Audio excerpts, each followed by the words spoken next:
అయితే ప్రస్తుతం ఏపీ రాజకీయాలు ఎలా ఉండబోతున్నాయి అని అడిగే కన్నా ముందు రిజల్ట్స్ తర్వాత ఇప్పుడు ఎలా ఉన్నాయి అని అంటే ఏదో గొడవలు అవుతున్నాయని టీడీపీ కార్యకర్తలు వైసీపీ కార్యకర్తల పైన వైసీపీ సంబంధించినటువంటి సపోర్టర్స్ పైన దాడులు చేస్తున్నటువంటి కొన్ని వీడియోలు బయటకు వస్తున్నాయి. మరి అది ఎంతవరకు నిజము ఎంతవరకు అబద్ధం అని చెప్పి రీసెర్చ్ చేస్తే వాస్తవానికి కూడా దాడులు జరుగుతున్న విషయం వాస్తవం.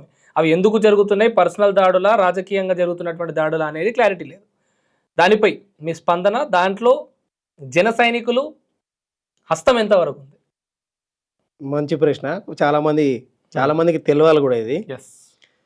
దీని ఆన్సర్ ఇచ్చే ముందు ఇప్పుడు వైఎస్ఆర్సిపి గవర్నమెంట్ దిగిపోయింది. ఏపీ ప్రజలు కోరుకున్నటువంటి జనసేన, బీజేపీ, తెలుగుదేశం పార్టీ కూటమి ఏదైతే ఉందో అధికారంలోకి వచ్చింది, సంతోషం. అక్కడ కూడా పర్సనల్గా దేశ రాజకీయాల్లో మోడీ ఎంతైతే ఉండాలని జనం కోరుకున్నారో, మన రాష్ట్ర రాజకీయాలకు వచ్చేవారికి తెలుగు ప్రజలకు వచ్చేవారికి వైసీపీ ఎలాగైనా డౌన్ఫాల్ అవ్వాలి, వైసీపీ ఎలాగైనా సీఎం చైర్ నుంచి జగన్మోహన్ రెడ్డి దింపాలని చెప్పేసి కోరుకున్నారు. అది కోరుకున్నట్టుగా రిజల్ట్ వాళ్ళు ఎక్కడో ఎక్స్పెక్ట్ చేస్తే ఇంకెక్కడికో తీసుకెళ్ళి ప్రజాస్వామ్యం కంపల్సరీ నెగ్గింది ఇక్కడికి వచ్చే వరకు. ఇంకా గొడవలు అంటారా, గొడవలు అనేటిది ప్రతి దగ్గర ఐదర్ ఎమోషన్ ఉంటది. ఒక 5 సంవత్సరాలు గ్రౌండ్ లెవెల్లో కార్యకర్త పడిన కష్టం, అది జనసేన కార్యకర్త గాని, పవన్ కళ్యాణ్ అభిమాని గాని, ఒకవేళ టీడీపీ జనసేన కూటమి ముగ్గురు అలయన్స్ లో ఉన్నటువంటి మద్దతుదారుడు గాని, ఈ 5 సంవత్సరాలు వాళ్ళు పడినటువంటి కష్టము, వాళ్ళు ఎదుర్కొన్నటువంటి బాధలు, వాళ్ళని అధికారంలో ఉన్నటువంటి నాయకులు రకరకాలటువంటి అధికారులను యూజ్ చేసుకుని పోలీస్ యంత్రాంగం కానీ వాళ్ళ చేతిలో ఉన్న ప్రతి విభాగాన్ని యూజ్ చేసుకుని వాళ్ళకి పెట్టిన టార్చర్కి ఇవాళ దినంలో అధికారం వచ్చింది కాబట్టి కొంచెం సంబరాలు ఎక్కువ చేసుకొని అనిపిస్తుంది. ఆబ్వియస్గా ఒకడు ఎప్పుడైతే మనకు తొక్కుతున్నాడో వాడికే అన్న రోజు నాకు వచ్చినప్పుడు వాడికి నేను చూపిస్తానే ఓ ఫీలింగ్ ఉంటుంది కదా, ఆ ఫీలింగ్ ఇప్పుడు ఎంజాయ్ చేస్తారు జనసేనలు కానీ, టీడీపీ మద్దతుదారులు కానీ, లేకపోతే బీజేపీ మద్దతుదారులు కానీ. కాకపోతే ఇక్కడ ఎంతవరకు నిజం, ఎంతవరకు అబద్ధం, దాడులు ఎంతవరకు నిజం వస్తున్నారు. ఇప్పుడు ఎమ్మెల్యేలు, వైసీపీ ఎమ్మెల్యేలు వచ్చి చెప్తున్నారు కానీ అఫీషియల్గా టీడీపీ నుంచి కానీ జనసేన నుంచి కానీ ఎవరు వచ్చి మేము ఇట్లా జరిగింది, మేము ఇంత చేయలేదు, వీళ్ళే చెప్తున్నారని చెప్పేసి ఎవరు చెప్పలేదు. బట్ అగైన్ వీడియోలు చూస్తుంటే రాళ్లతోటి కూడా దాడులు జరుగుతున్నటువంటి వీడియోలు కొన్ని బయట, రాళ్లతోటి దాడులు చేస్తాం, కత్తులతో తరిగేస్తాం, అన్నీ అబద్ధాలండి. ఇంతకుముందు జరిగినాయి. 5 సంవత్సరాలు ఉన్నప్పుడు వాళ్ళ గవర్నమెంట్ ఏదైతే రౌడీ రాజ్యం అని సంబోధిస్తూ ఉన్నారో, వాళ్ళ గవర్నమెంట్ ఉన్నప్పుడు రాళ్ళతో జరిగినాయి, కత్తులతో జరిగినాయి, గడ్డి కోపలు తగలబెట్టడం జరిగింది, అత్యాచారాలు జరిగినాయి, అమ్మాయిలను వేధించడం జరిగింది. ప్రతి ఒక్కటి వైసీపీ గవర్నమెంట్ ఉన్నప్పుడు జరిగింది. ఇప్పుడు ఇంకా గవర్నమెంట్ ప్రమాణ స్వీకారం చేసి ఇంకా గవర్నమెంట్ కూడా ఫామ్ కాలే, అప్పుడే దౌర్జన్యంగా తెగబెడుతున్నారు, అప్పుడే మా మీద దాడులు చేస్తున్నారు, అప్పుడే మమ్మల్ని అందరినీ నాశనం చేయాలని టీడీపీ జనసేన వర్గాలు చూస్తున్నారు అనడం వాస్తవం.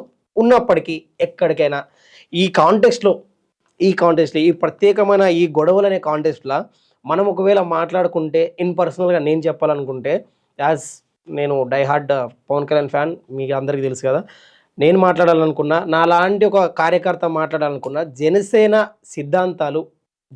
సిద్ధాంతాలు, అధినాయకుడు పవన్ కళ్యాణ్ గారి సిద్ధాంతాలు, ఏ రకంగా ఆయన ముందుకు తీసుకెళ్ళినారు అలయన్స్ని, ఏ రకంగా ఆయన విమర్శలు వచ్చినప్పుడు ఎదుర్కొన్నారు, 2 చోట్ల ఓడిపోయిన తర్వాత 2 రోజులకే బయటకు వచ్చి నేను మళ్ళీ ప్రజల్లో కొట్లాడడానికి ముందున్నాను అని చెప్పేసి అన్న తర్వాత విచ్చలవిడులుగా డేగలను వదిలినట్టు వైఎస్ఆర్సీపీ గవర్నమెంట్ వదిలిపెట్టిన, ఆయన తిట్టండి వెనకాల నిల్చొని వదిలిపెట్టినా కానీ, ఎలాంటి అవమానాలు పెట్టినా కానీ, ఎన్ని కేసులు పెట్టినా కానీ, ఎన్ని రకాలుగా ఆపినా కానీ, ఇక్కడికి రావద్దని చెప్పినా కానీ అవన్నీ తట్టుకొని నిలబడి ఈరోజు ఆయన లేకపోతే ఈరోజు టీడీపీ బీజేపీ అలయన్స్ కూటమి లేదు, ఈరోజు ఉన్నది ఆయన మాత్రమే ముందుని నడిపించి, ఆయన మాత్రం అందరినీ సంఘటితంగా ఒక్క దగ్గరికి చేసి, ఆయన మాత్రమే ప్రతి మీటింగ్లో మాట్లాడి, ఆయన మాత్రమే అఫ్కోర్స్ ఉండొచ్చు ఎవరు ఎంత మాట్లాడినా కానీ, ఈరోజు ఆయన లేకపోతే గవర్నమెంట్ చేంజ్ అయ్యే అవకాశం అనేది నిల్. నేను అనుకున్న ప్రకారం బై ఎమోషన్ అందరు చెప్పేది అదే, అట్లనే ఉన్నది కూడా, వాస్తవానికి కూడా అదే. రిజల్ట్ చూస్తే మనకు తెలుస్తూ ఉంది.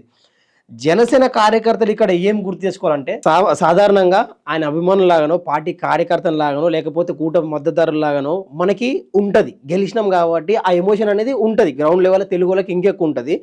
అది ఉన్నప్పుడు సెలబ్రేషన్ చేసుకోవడం చాలా ఇంపార్టెంట్, చేసుకోవాల్సిన సిచ్యువేషన్ కూడా. సెలబ్రేషన్స్ అనేవి ఎలాగైనా చేసుకోవచ్చు. కాకపోతే జన సైనికులు కూడా వాళ్ళ ఎమోషన్స్ కంట్రోల్లో పెట్టుకొని బాధ్యత పెరిగింది, బాధ్యత ఆల్రెడీ గెలిచినాం, నాయకుడు గెలిచింది తెలిసిపోయింది నాయకుడికి, వెంటనే బయటకు వచ్చి చెప్పడం జరిగింది మీరు ఇచ్చింది మాకు బాధ్యతలాగా తీసుకుంటామని. అలాంటి కష్టపడిన వ్యక్తి, అన్ని నిందలు పడ్డ వ్యక్తి